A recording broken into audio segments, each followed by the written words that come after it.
Hey everybody, and welcome back to another video. Today I am going to show you how can you turn off aim assist for a controller if you're using a controller on a PC or something, or on a PS or on a console. If you're using a controller anyways, how can you turn off aim assist? Now, turning off aim assist, some people will think that if they turn off their aim assist, it's going to help their aim. But I recommend you having your aim assist as high as possible and as on, because it's definitely going to help you. But anyways, I'm going to show you. So first of all, you're going to head on escape, and then once you click on escape, you're going to navigate all the way down to your settings. From your settings to your controller settings.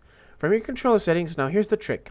You're not going to be able to find an option that says like an option that is turn aim assist on and off. No, it basically, what you're going to do is that you're going to have advanced options like this off. Okay, you need to navigate all the way to advanced options and turn it on. Why? Because you're not going to find anything that is related to the aim assist without opening this option. Now once you activate this option and click on apply, now you're going to have everything advanced: look sensitivity, advanced aim downside, ADS sensitivity, and all this kind of stuff. We're going to scroll down all the way down to something called advanced sensitivity.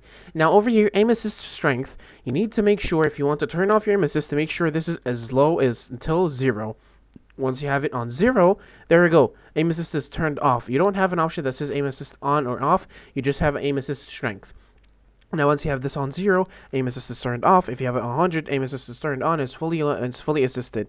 I would recommend you to tune down your ADS, your aim assist strength a little bit, not off completely, because it's not recommended. But yeah, thank you so much for watching, guys. Don't forget to like and subscribe, and I'll see you later.